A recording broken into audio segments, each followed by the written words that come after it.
ஸ்தோத்திரம். கர்த்தர் உயிர்த்தெழுந்த நாளில் தேவ சமூகத்தில் கூடி வந்திருக்கிறவங்க ஒவ்வொருவருக்கும் கர்த்தருடைய உயிர்த்தெழுதலின் வல்லமை உங்களுடைய ஆவி ஆத்மா சரீரத்திலே நிறைந்திருப்பதாக என்று வாழ்த்துகிறேன். தேவனுக்கே மகிமை உண்டாகட்டும். இதனால் உங்களுடைய உயிர்த்தெழுதலுக்காக ஒரு விசேஷித்த செய்தியை நம்ம பார்க்க இருக்கிறோம். கடந்த நாட்களில் தேவன் எப்படி மனிதனை ஆசீர்வதிக்கிறாரு, எப்படி இருந்தால் மனிதன் ஆசீர்வாதமாக இருப்பான், நம்ம எல்லாரும் ஆசீர்வாதமாக இருக்கிறதுக்கு என்ன செய்யணும், ஆசீர்வாதம்னா என்ன, ஆசீர்வாதத்தை குறித்து வேதம் என்ன சொல்லுகிறது, அநேக காரியங்களை கிட்டத்தட்ட ஒரு 3 மாதங்களாக நம்ம பார்த்து கொண்டு இருக்கிறோம். இந்த நாளில் கூட ஒரு கர்த்தர் உயிர்த்தெழுந்த நாளாக இருக்கிறதுனால இந்த உயிர்த்தெழுதல் குறித்து ஒரு செய்தியை நம்ம பார்த்துட்டு தொடர்ந்து அடுத்த வாரத்திலிருந்து ஆசீர்வாதத்தை குறித்து நம்ம பார்ப்போம். கர்த்தருக்கு மகிமை உண்டாகட்டும். இந்த நாளிலும் கூட ஆதார வசனமாக நம்ம எடுத்துக்கொள்கிற வசனம் 1 கொரிந்தியர் 6:14 எடுத்துக்கொள்வோம். 1 கொரிந்தியர் 6:14.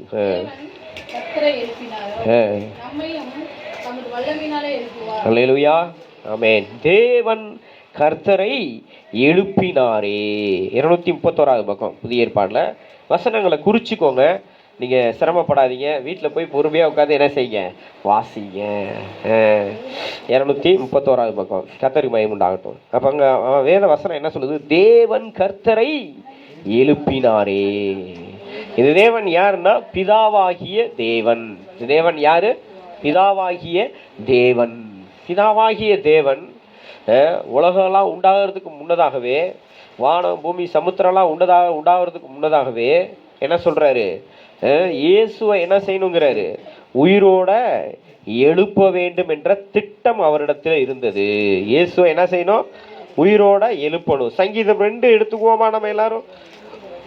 சங்கீதம் 2 எடுத்துக்கொள்ளுங்க. 7வது வசனத்தை வாசிங்க. சங்கீதம் 2:7.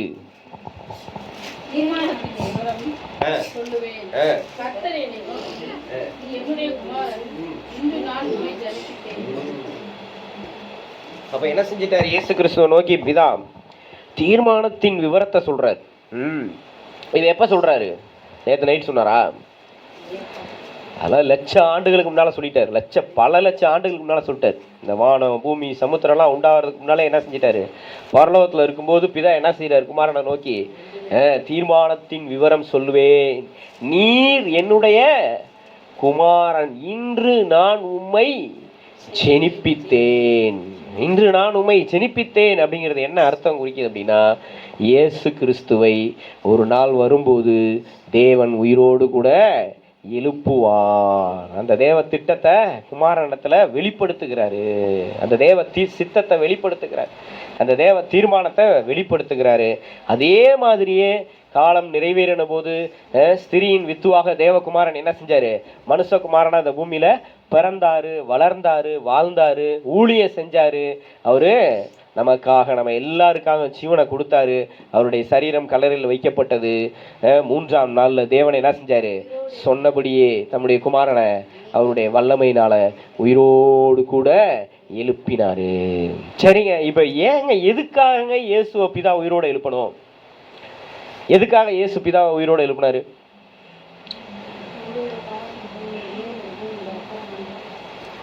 1 கொரிந்தியர் 6:14 திரும்பவும் எடுத்து வாசிங்க. 1 கொரிந்தியர் 6:14.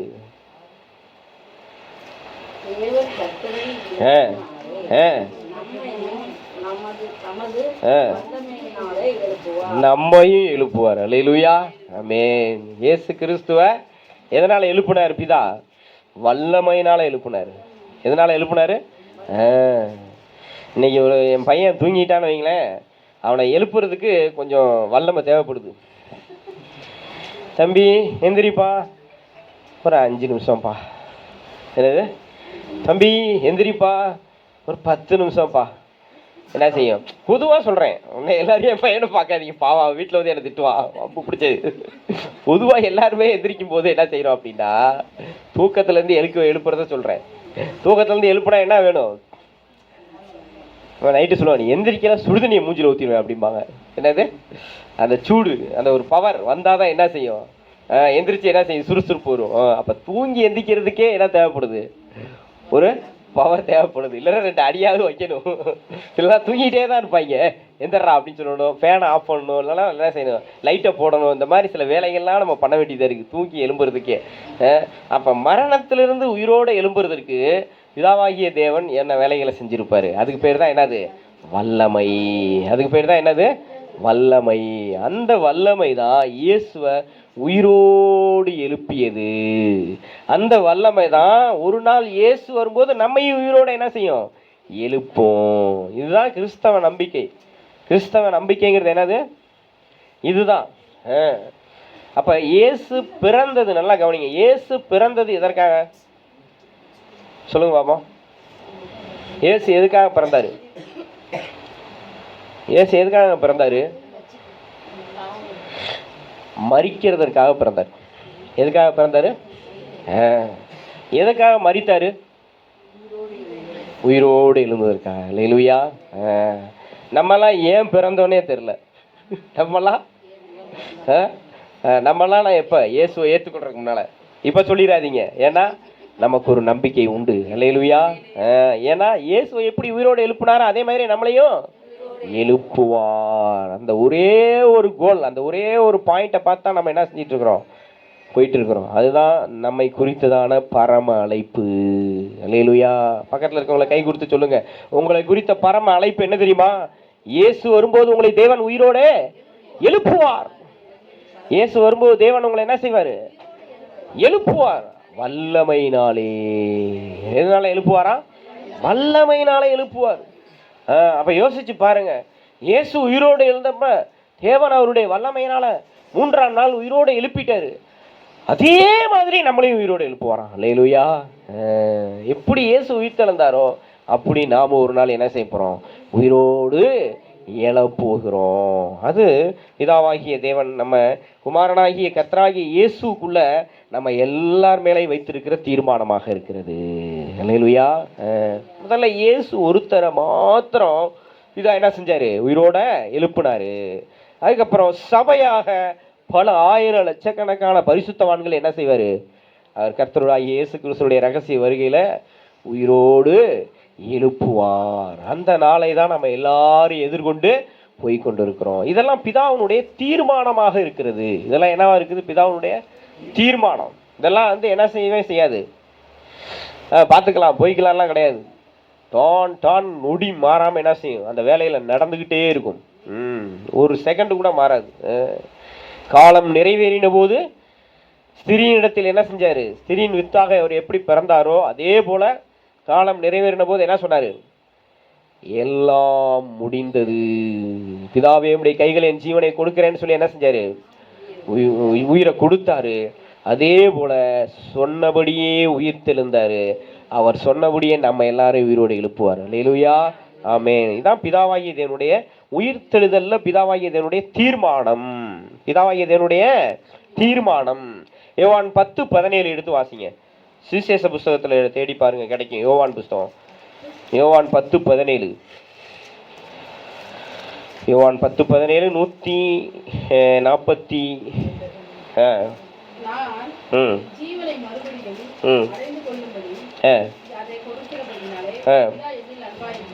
இப்ப இயேசுக்கு பாருங்க, இயேசு முதல்ல பிதாவை பார்த்தோம். முதல்ல என்ன பார்த்தோம்? பிதாவை பார்த்தோம் உயிர்த்தெழுதல்ல. பிதா உயிர்த்தெழுதல் என்னவா இருக்கிறாரு? தீர்மானமாக. அவர் தான் உயிர்த்தெழுதல்னு பரலோக புஸ்தகத்தில் எழுதி வச்சாரு. அது இன்னைக்கும் நடந்துகிட்டு இருந்து நம்ம ஒவ்வொருத்தருக்குள்ளேயும் நடந்துகிட்டு இருக்கு. இனி நம்ம கர்த்தருடைய வருகையிலையும் நடக்க போகுது. இப்போ இயேசு உயிர்த்தெழுதல் எப்படி இருக்கிறார் பாருங்களேன். நான் ஜீவனை மறுபடியும் அடைந்து கொள்ளும்படிக்கு அதை கொடுக்கிறபடியினால் பிதா என்னில் அன்பாயிருக்கிறார். அடுத்த வசனம் வாசிங்க. ஒருவனும் அதை என்னிடத்திலிருந்து எடுத்துக்கொள்ள மாட்டான். ஒருவனும் என்ன செய்ய முடியாது? இயேசுவோட ஜீவனை யாராவது வாங்கினாங்களா? வாங்க. நேற்று நாங்கள் சிஸ்டர் வீட்டில் ப்ரேயர் பண்ணிட்டு இருக்கும்போது ஆவியானவர் அந்த வெளிப்பாடை கொடுத்தாரு. எப்படின்னா, எல்லாரும் உயிர் போனதுக்கப்புறம் தலை தொங்கும். ஆனால் இயேசு தலையை சாய்த்து உயிரை கொடுத்தார். அல்லேலூயா. அவரே உயிரை கொடுத்தார். அவர் உயிரை அவர்கிட்ட யாரும் என்ன செய்யலை? எடுக்க முடியாது. ஒருத்தனே எடுக்க முடியாது. ஆண்டவரே தான் உயிரை கொடுத்தார். அவர் பலியாகணுங்கிறதுக்காகத்தான் அடி ரத்தம் நொறுக்கப்பட்டது, காயப்பட்டது, ரத்த சிந்தினதெல்லாம் அவர் பலியாகணுங்கிறதுக்காக. ஆனால் இயேசு யாரும் என்ன செய்யலை? கொல்லலை. கொல்ல முடியாது. ஏன் தெரியுமா? அவரே ஜீவனாக இருக்கிறார். அல்லேலூயா. அவரை கொல்ல எவனாலையும் முடியாது. ஆனால் அவரே தம்முடைய ஜீவனை நமக்காக கொடுத்தாரு. அதைத்தான் இங்கே சொல்றாரு. நான் என் ஜீவனை மறுபடியும் அடைந்து கொள்ளும்படிக்கு அதை கொடுக்கிறபடினால். எதுக்காக அந்த ஜீவனை கொடுத்தாரு? மறுபடியும் அதை அடைந்து கொள்ளும்படிக்கு. அவர் மரித்ததே எதற்காகனா உயிரோடு எழுதுவதற்காக. அல்லேலூயா. அப்ப அது அழகா சொல்றாரு பாருங்க, ஒருவனும் அதை என்னிடத்திலிருந்து எடுத்துக்கொள்ள மாட்டான். என் உயிரை பறிக்க எந்த அவனாலையும் முடியாது அப்படிங்கிறாரு. எவனாலையும் முடியாது. ரோம போர் சேவர்கள் எவ்வளோ பெரிய அவனா இருந்துட்டு போட்டோம், என் உயிரை பறிக்க அவனால் என்ன செய்ய முடியாது, முடியாது. ஆனா சொல்றாரு, நானே அதை கொடுக்கிறேன். ஜீவனை யார் தான் கொடுக்கிறாரு? இயேசு தான் கொடுக்கிறாரு. இன்னும் கூட அவர் என்ன செய்வாரு, நான் வேதனைப்பட தயாரு, ஆனா என் உயிரை பறிக்க எவனாலையும் முடியாது. என் ஜீவனை அந்த டைம் கரெக்டா அந்த வினாடியில சொல்றாரு. அந்த பலி நிறைவேறின உடனே சொல்றாரு, எல்லாம் நிறைவேறிற்று, எல்லாம் முடிந்தது சொல்லி அடுத்த வினாடியே என்ன செய்யறாரு, ஜீவனை பிதாவோட கைகளை கொடுக்கிறார். அல்லேலூயா. அதை நானே கொடுக்கிறேன், அதை கொடுக்கவும் எனக்கு அதிகாரம் உண்டு, அதை மறுபடியும் எடுத்துக்கொள்ளவும் எனக்கு அதிகாரம் உண்டு. அல்லேலூயா. ஆமென், ஆமென். அப்படின்னா என்ன அர்த்தம்? இயேசுவை பரலோகத்திலிருந்து பிதா அனுப்பும் போதே இந்த அதிகாரத்தை கொடுத்து தான் அனுப்புனார். அல்லேலூயா. என்ன திரும்ப சொல்லி அனுப்புனாரு, மகனே நீ போய் ஜீவனை கொடு, நீ போய் உயிர் தெழுந்துட்டு வா. அல்லேலூயா. அந்த அதிகாரத்தோட தான் இயேசு பிறந்தார், அந்த அதிகாரத்தோட தான் வளர்ந்தார், அந்த அதிகாரத்தோட தான் ஊழியம் செஞ்சார். அதனால தான் அவர் ஜீவனை கொடுத்தாரு. 3ஆம் நாளில் அந்த ஜீவனை திரும்பவும் அவரே எடுத்துக்கொண்டார். பாருங்க சொல்றாரு, நான் அதை கொடுக்கவும் எனக்கு அதிகாரம் உண்டு, அதை மறுபடியும் எடுத்துக்கொள்ளவும் அதிகாரம் உண்டு. அல்லேலூயா. அப்ப பாருங்க, நல்ல கவனிங்க, பிதா என்ன செய்யறாரு, தீர்மானிச்சு குமாரனை அனுப்புறாரு. ஏன்? குமாரன் போய் மரித்து உயிர் தெழுந்துட்டு வரணுங்கிற தீர்மானம் பிதாவினுடையது. ஏன்? குமாரன் மரித்து உயிர் தெழுந்தாலும் பல ஆயிரங்கள் லட்சங்கள் பல கோடிகள் பரலோகத்துக்கு கொண்டு போக முடியும். அல்லேலூயா. அந்த ஜீவனால தான் நம்ம எல்லாரையும் உயிரோடு எழுப்ப முடியும், அந்த வல்லமையினால தான் நம்ம எல்லாரையும் உயிரோடு எழுப்ப முடியும். அந்த திட்டம், அந்த தீர்மானம் நிறைவேறணுங்கிறதுக்காக அது பிதாவினிடத்தில் இருந்தது. அந்த திட்டம் தீர்மானத்தின்படி குமாரன் வந்து என்ன செய்யறாரு, அவருக்கு கொடுக்கப்பட்ட அதிகாரத்தோடு வந்து சிலுவையில ஜீவனை கொடுத்தார். மீண்டும் 3ஆம் நாளிலே உயிரோடு கூட எழுந்து அந்த ஜீவனை மறுபடியும் எடுத்துக்கொண்டார். அதனாலதான் சொல்றாரு, அதை கொடுக்கவும் எனக்கு அதிகாரம் உண்டு, அதை எடுக்கவும் எனக்கு அதிகாரம் உண்டு. இது இயேசு கிறிஸ்துவை குறித்த உயிர்த்தெழுதலின் சத்தியமாய் இருக்கிறது. இப்ப ரோமர் 8:11 எடுத்து வாசிங்க. ரோமர் 8:11.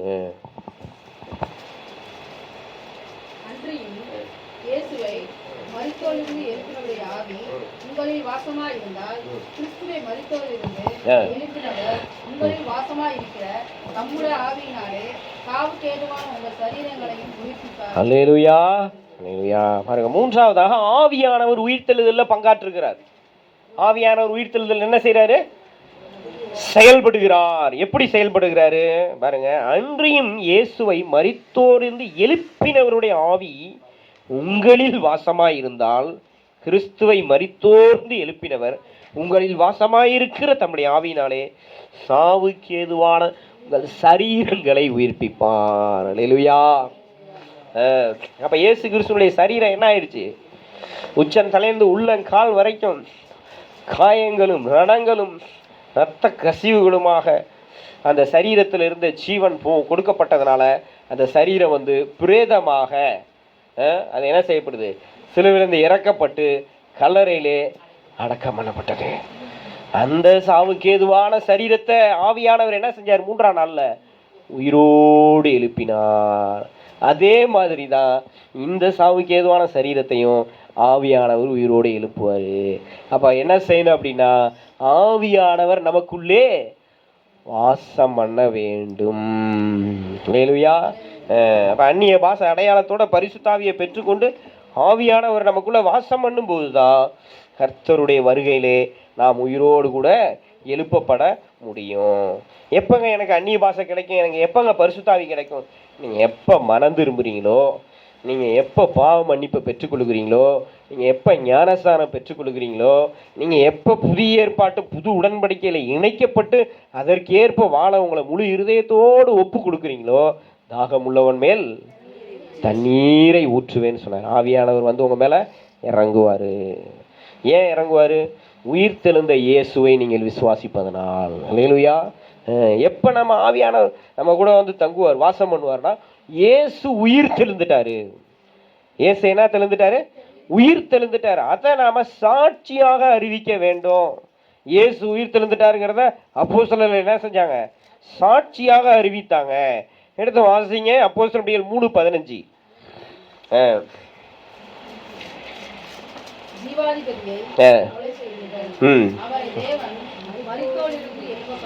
எழும்ப பண்ணினார் அதற்கு. அல்லேலூயா. எப்பவுமே இயேசுவின் மரணத்தை, இயேசுவின் அடக்கத்தை, இயேசுவின் உயிர்த்தெழுதலை நம்ம என்ன செய்யணும்? சிந்திக்கணும், யோசிக்கணும், பேசணும், அதன்படி வாழணும். அல்லேலூயா. மறந்துடக்கூடாது. என்ன செய்யக்கூடாது? இயேசு உயிர்த்தெழுந்துட்டாருங்கிறத மறந்துடக்கூடாது. இயேசு உயிர்த்தெழுந்த ஆண்டவர் என்பதை என்ன செய்யணும்? விசுவாசிக்கணும், அறிக்கை செய்யணும், சாட்சியாக அறிவிக்கணும். அவர் என்ன சொல்றாரு பாருங்க, நாங்கள் ஜீவாதிபதியை கொலை செய்தீர்கள், அவரை தேவன் மரித்தோந்து எழுப்பினார், அதற்கு நாங்கள் சாட்சிகளாக இருக்கிறோம். எதற்கு நம்ம சாட்சிகளா இருக்கணும்? எதுக்கு சாட்சியா இருக்கணும்? இயேசு எனக்காக மரித்தாரு, இயேசு எனக்காக உயிர் தெழுந்தாரு. கும்பல்ல கோவிந்தா போடக்கூடாது. ஒரு ஒரு ஒரு ஓன் எக்ஸ்பீரியன்ஸ், பர்சனல் எக்ஸ்பீரியன்ஸ் இருக்கணும், சொந்த அனுபவம் இருக்கணும், சுய அனுபவம் இருக்கணும். இயேசு எனக்காக ஜீவனை கொடுத்தாரு, இயேசு எனக்காக உயிர் தெழுந்துட்டாரு, அதுக்கு பேர் தான் சாட்சி. அல்லேலூயா. அப்போ நம்ம அப்படிப்பட்ட சாட்சி உள்ளவர்களாக எப்போ மாறுகிறோம் அப்படின்னா, ஆவியானவர் வந்து நமக்குள்ளாக வாசம் பண்ணும்போது தான். அல்லேலூயா. அந்த பெந்தேகோஸ்தே நாள் அந்த பரிசுத்த ஆவியானவருடைய அந்த அனுபவத்தை பெற்றுக்கொள்கிற வரைக்கும் முன்னால வரைக்கும் பேதுருக்குள்ள ஒரு பயம் இருந்துக்கிட்டே தான் இருந்துச்சு. பேதுருக்குள்ள என்ன இருந்துச்சு? எங்கடா நம்மளை பிடிச்சிருவாங்களா, எங்கடா நம்மளை மாட்டிடுவோமா. அப்பவே 3 தடவை என்ன செஞ்சிட்டான்? பயந்து அன்னைக்கே டர் ஆயிட்டான் அவன். என்ன செஞ்சிட்டான்? அந்த அம்மாவை பார்த்தோன்னே, அந்த அம்மா இல்லை நீ அவங்க கூட தான் இருந்த அப்படின்னு சொன்னோன்னே என்ன ஆயிடுச்சு? ஆயிட்டார். அவர் ஒன்றும் செய்ய முடியல. அப்புறமா மனம் திரும்பி கசந்து அழுந்து, ஆண்டவரே உங்களை தவிர எனக்கு வேற யாரும் இல்லை ஆண்டவரேன்ட்டு அவர் இருந்தாலும், இப்போ இவர் உயிர் தெழுந்துட்டாரு, இவர் நம்ம கூடவே இருக்கிற அனுபவத்துக்கும் உயிர் தெழுந்திருக்கிற அப்பப்போ அவர் வந்து நம்ம பார்க்குற அனுபவத்துக்கும் என்ன இருக்குது? ஒரு வித்தியாசம் இருக்குது. இயேசு வந்துட்டாருன்னா ஒரு சந்தோஷம், இயேசு போயிட்டாருன்னா அப்புறம் என்னது? திரும்ப மூஞ்சை தூக்கிட்டு வலையை தூக்கிட்டு கடலுக்கு போயிடுறது, மீன் பிடிக்க போறேன்னு போயிடுறது. இப்படி தான் இருந்துச்சு அவங்க வாழ்க்கை. ஆனால் என்னைக்கு ஆவியானவர் வந்து இறங்குனாரோ அப்போ இயேசுவே அவங்களுக்குள்ள வந்துட்டாரு. அல்லேலூயா.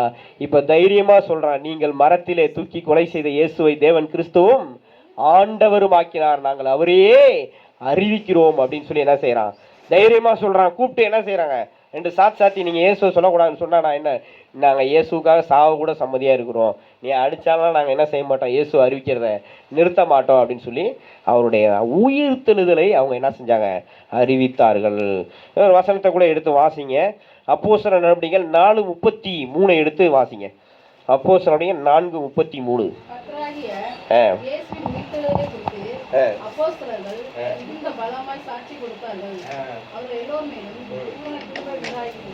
அப்ப பாருங்க, இப்ப உங்க நம்ம இப்ப இங்க இருக்கிற யாருக்காவது பூரண கிருபை வேணுமா? பூரண கிருபை வேணுமா? அது மஞ்சள் கலரா, சிவப்பு கலரா, பச்சை கலரா, அதெல்லாம் நீங்க கவலைப்படாதீங்க. புரியுதுங்களா? பூரண கிருபை என்னது? ஆமா ஆமா, பூரண கிருபைனா என்ன அப்படின்னா, நம்மளை வருகைக்கு கொண்டு போறதே அந்த பூரண கிருபை தான். அல்லேலூயா. சில பேர் என்ன செய்யறாங்க? கிருபையை ஆரம்பிக்கிறாங்க, அப்புறம் பாதியில என்ன செய்யறாங்க? இழந்துடுறாங்க. கிருபைக்கு கீழ்பட்டு இருந்தால் பாவம் உங்களை மேற்கொள்ள மாட்டாது. அப்ப அந்த பூரண கிருபை வரும்போது தான் நம்ம பூரண பரிசுத்தவான்களா வாழ முடியும். அப்ப இங்க இந்த பூரண கிருபை அப்போஸ்தலருக்கு எப்ப இருந்துச்சா? இந்த வசனத்தை திரும்ப வாசிங்க.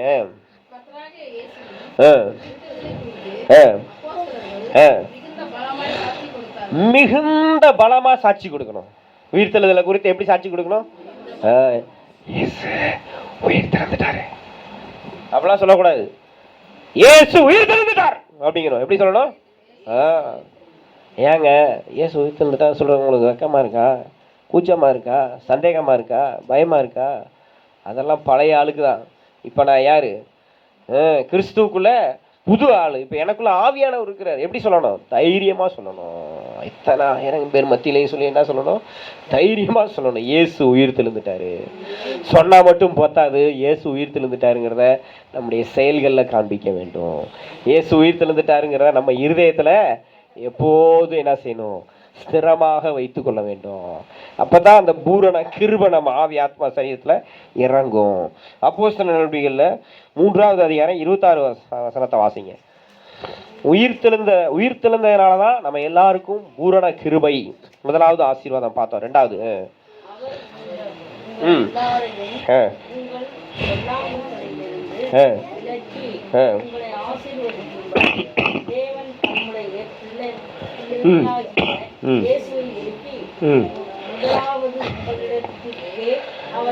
ஹல்லேலூயா, ஆமென். கடந்த நாட்களில் கூட இந்த வசனத்தை பார்த்தோம். இருந்தாலும் இன்னைக்கு உயிர்த்தெழுதல்னால இந்த வசனத்தை விசேஷமா திரும்பவும் பார்க்கிறோம். உங்கள் எல்லாரையும் உங்கள் பொல்லாங்குகளிலிருந்து விலக்கி. நம்ம எல்லாரையும் எதுல இருந்து விலக்கணுமா? நம்முடைய பொல்லாங்குகள் இருந்து. பொல்லாங்குகள்னா குற்றம் தான். நம்முடைய பாவம் மீது அக்கிரமங்கள் இருந்து விலக்கி, அப்பதான் தேவன் நம்மளை என்ன செய்ய முடியுமா? ஆசீர்வதிக்க முடியும். ஆசீர்வாதம் எப்போ எல்லார் மேலேயும் வரும்? எப்போ நம்ம பாவங்கள் மீறுதல்கள் அக்கிரமங்கள் மன்னிக்கப்படுகிறதோ, எப்போ நம்ம பாவம் மீது அக்கிரமங்கள்லேருந்து விடுதலை உண்டாகுதோ, எப்போ நம்ம பாவம் மீது அக்கிரமங்கள்லேருந்து மீட்கப்படுகிறோமோ, அதான் இங்கே சொல்லுது பாருங்க. வசனம் சொல்லுது, பொல்லாங்குகளிலிருந்து விலக்கி. விலக்கி உங்களை ஆசீர்வதிக்கும்படி தேவன் தம்முடைய பிள்ளையாகிய இயேசுவை எழுப்பினார். அல்லேலூயா. எதுக்குங்க எழுப்பினார் இயேசு கிறிஸ்துவை? ஆசீர்வதிக்கும்படிக்கு. முதலாவது பார்த்தோம் பூரண கிருபை. 2வது ஆசீர்வாதம். இது என்ன ஆசீர்வாதம்? எபேசியர் 1:3 எடுத்து வாசிங்க. எபேசியர் 1:3.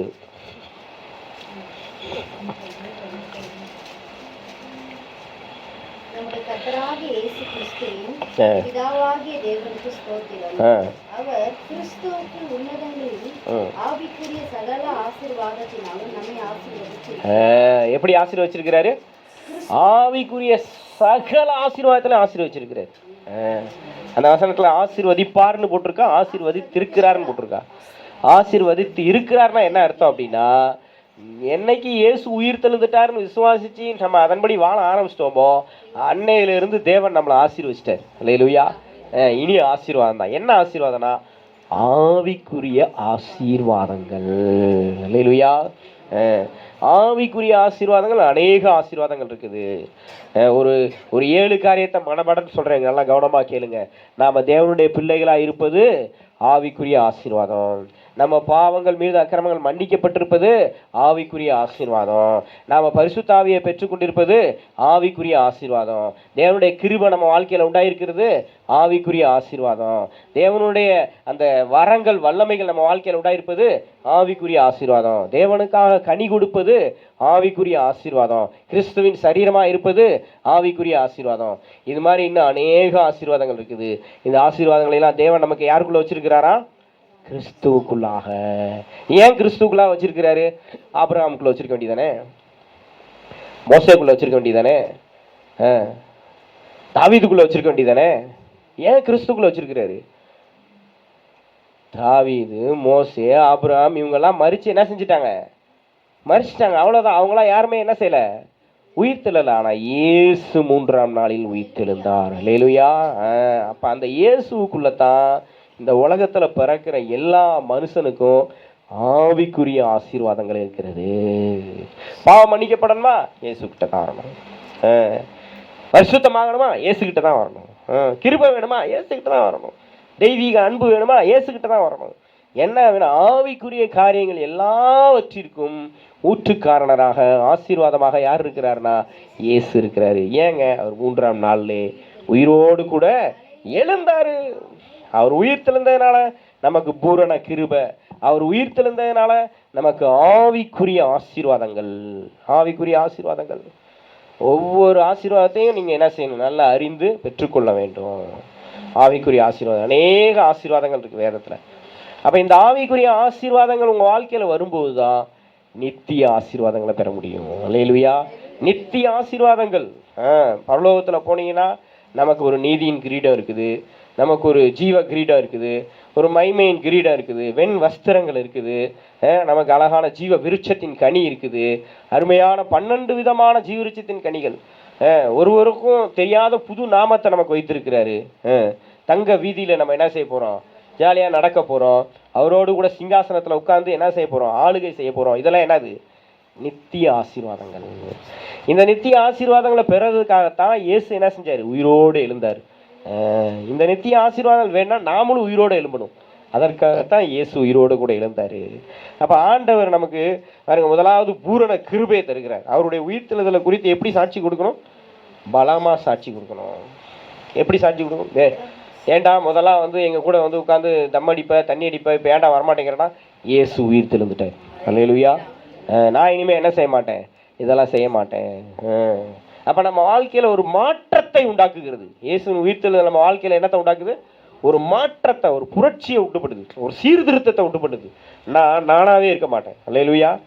இயேசு கிறிஸ்து உயிர்த்தெழுதலை நீங்கள் ஆழமாக விசுவாசித்து, உயிர்த்தெழுந்த இயேசு எனக்குள்ளே இருக்கிறாரு நீங்கள் விசுவாசிங்கன்னா நீங்களாக இருக்க மாட்டீங்க. அப்படித்தான் சவுல்னு ஒரு மனுஷன் போனான். அவன் என்னவா மாறிட்டான்? அப்புறம் பவுலா மாறிட்டான். போகும்போது அவனுக்குள்ள நியாயப்பிரமாணம் இருந்துச்சு. ஆண்டவர் என்ன செஞ்சிட்டாரு? இனி நியாயப்பிரமாணம் இல்லப்பா, நான் தான் ஜீவன்ட்டாரு. அல்லேலூயா. அப்புறம் சொல்றான், அவன் வாழ்வது நானல்ல, எனில் இயேசுவே வாழ்கிறான். இப்ப இவன் இந்த எந்த சபையை அழிக்கணும்னு போனானோ இப்போ சபைகளை உருவாக்குறவனா மாத்திட்டார் ஆண்டவர். அல்லேலூயா. பார்த்தீங்களா? அந்த உயிர்த்தெழுதலின் வல்லமை எந்த மனுஷனையும் பிரகாசிக்க பண்ணுகிற மெய்யான ஒளி. நீங்கள் எதை தேவனுக்கு விரோதமாக செய்கிறீங்களோ அப்படிப்பட்டவங்களையே தேவனுக்காக வாழ்கிறவர்களாக மாற்றுகிறது தான் உயிர்த்தெழுதலின் வல்லமை. அல்லேலூயா. அந்த வல்லமையை பெற்றுக்கொள்றதுக்கு ஒரு காரியத்தை நம்ம எடுத்து வேகமாக வாசிப்போம். எபேசியருக்கு எழுதின நிருபம் 1வது அதிகாரம் 17, 18, 19. முதலாவது நம்ம என்ன செய்யணும்?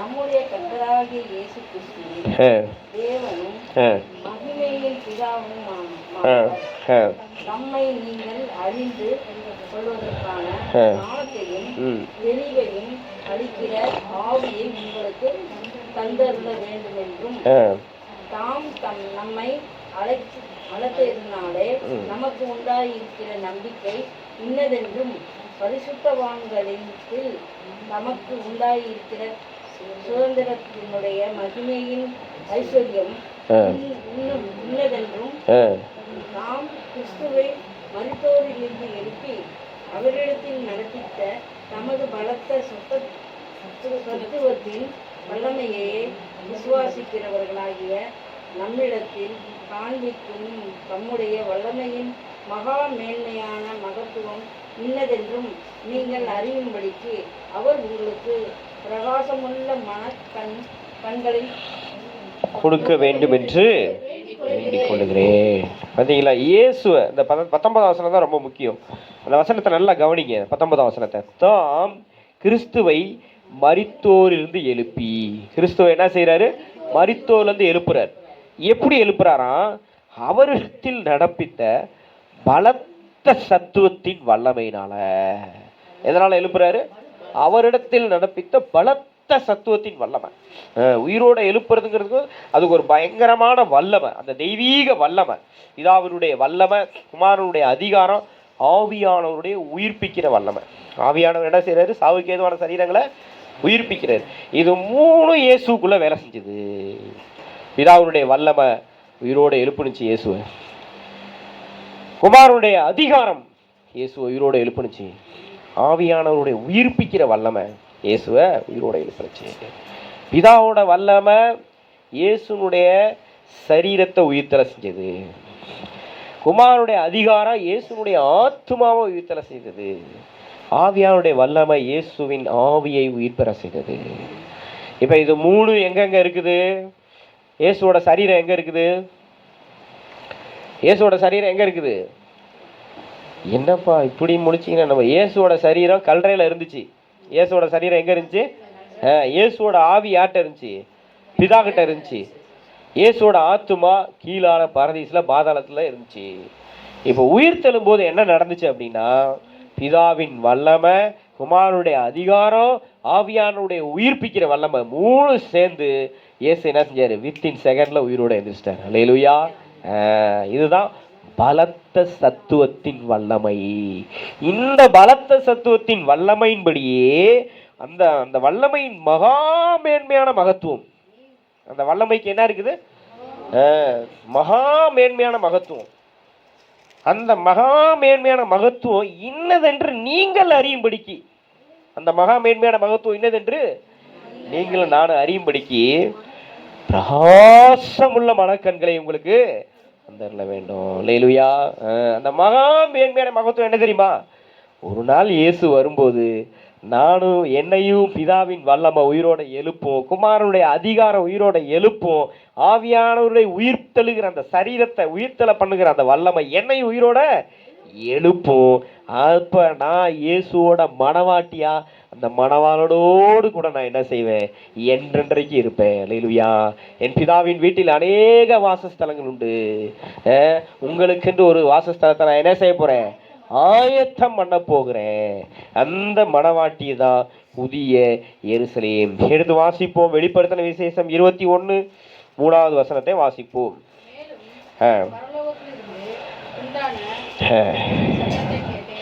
ரெண்டாவது வசனம் வாசிங்க. ரெண்டாவது வசனம் சாரி.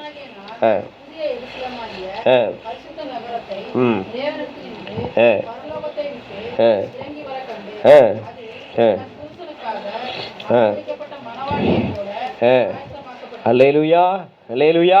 புருஷனுக்காக அலங்கரிக்கப்பட்ட மணவாட்டி. அல்லேலூயா. அப்ப ஆத்துமால என்ன செய்யணும்? பிரகாசம் இருக்கணும். மனக்கண்கள் என்ன இருக்கணும்? பிரகாசம் இருக்க வேண்டும். மனக்கண்களை இருள் இருக்கக்கூடாது. மனக்கண்கள்ல பிரகாசம் இருக்கணும். ஆவியில பிரகாசம் இருக்கணும். உயிர்ப்பிக்கணும். ஆவி ஒவ்வொரு நாளும் உயிர்ப்பிக்கப்படணும். எல்லாம் முக்கியமான பாயிண்ட்டுக்கு வந்துட்டு இப்ப கவனமா கேளுங்க. ஆத்துமா ஒவ்வொரு நாளும் என்ன செய்யணும்? உயிர்ப்பிக்கப்பட வேண்டும்.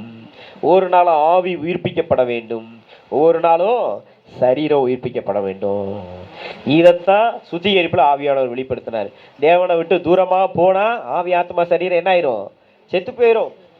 துன்மார்க்கமா ஜீவனம் பண்ணா ஆவி ஆத்மா சரீரம் செத்து போயிரும். பணிய கூடலாம் வாழ்ந்தா ஆவி ஆத்மா சரீரம் செத்து போயிரும். அப்ப நம்ம என்ன செய்யணும்? புத்தி தெளிய வேண்டும். தேவனிடத்துல வந்து குற்றங்கள் குறைகளை எல்லாம் அறிக்கை செய்ய வேண்டும். தீர்மானம் பண்ணா மட்டும் பத்தாது, தேவனிடத்துக்கு எழுந்து புறப்பட்டு வர வேண்டும். ஆவி ஆத்துமா சரீரம் ஒவ்வொரு நாளும் விதமாக உயிர்ப்பிக்கப்படும் போது மரணத்துக்கு பின்பாக கல்லறையில நம்ம உடம்பு கிடந்தாலும், நம்முடைய ஆவி தேவனிடத்துல இருந்தாலும், நம்முடைய ஆத்துமா கீழான பரதேசில் இருந்தாலும், ஒரு நொடியிலே ஒரு இமை பொழுதிலே நாம் எல்லோரும் உயிரோட கூட எழும்புவோம். அல்லேலூயா. கர்த்தருக்கு மகிமை உண்டாகட்டும். 1 தெசலோனிக்கேயர் 4:17 எடுத்து நம்ம வாசிப்போம். 1 தெசலோனிக்கேயர் 4:17 வாசிச்சு நம்ம எல்லாரும் எழுந்து அந்த உயிர்த்தெழுதலின் வல்லமையை பெற்றுக்கொள்ள இருக்கிறோம். 16 வாசிங்க. 16.